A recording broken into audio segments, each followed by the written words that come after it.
Okay mga kabiyahero, ito po yung senaryo kapag malapit na pong mag alas 5 ng umaga, kanya-kanya na pong hanap ng bus na naka-assign po sa kanila itong ating pong mga dadalahin na mga board examinee.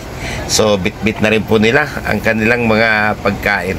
So ang mga bata pong ito nanggaling pa po yung iba sa iba't ibang lalawigan at dito po naglagi sa Maynila para po sa kanilang review sa kanila pong kursong mechanical engineering. At sa araw nga po na ito, tayo po yung magtutungo sa mga binyo na naka-assign sa kanila kung saan po idadaos yung kanilang board exam mga kabiyahero.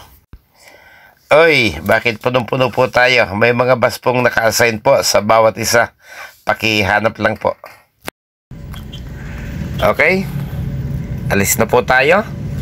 Actually, malapit lang naman po yung ating pupuntahan. Mula po dito sa Quezon Avenue, tayo po didiretso po ng Araneta. Kakaliwa po tayo patungo ng Santa Mesa. And then, kaliwa po ulit tayo sa patungo po ng Bimapa. Patungo po doon sa may old Santa Mesa. At sila po ay ating dadalahin doon po sa Doña Elena Tower mga kabiyahero. Malapit na po yun sa Mandaluyong.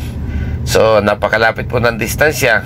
At pagkatapos idadrop po natin sila doon at kami naman po ay babalik na sa aming grahe, magpapahinga para kinabukasan gigising po ulit ng maaga para sunduin po silang muli mga kabiyahero.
So ayan, nasa lubong na po natin yung naunang bus sa atin. Nakapag-drop na po siya.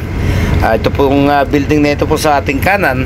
Yan po yung tinatawag na Doña Elena Tower. So ito po yung binyo ng ating mga pasahero.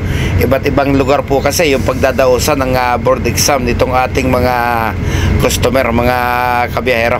So idadrop off lang po natin sila rito at pagkatapos babalik na po tayo ng aming grahe.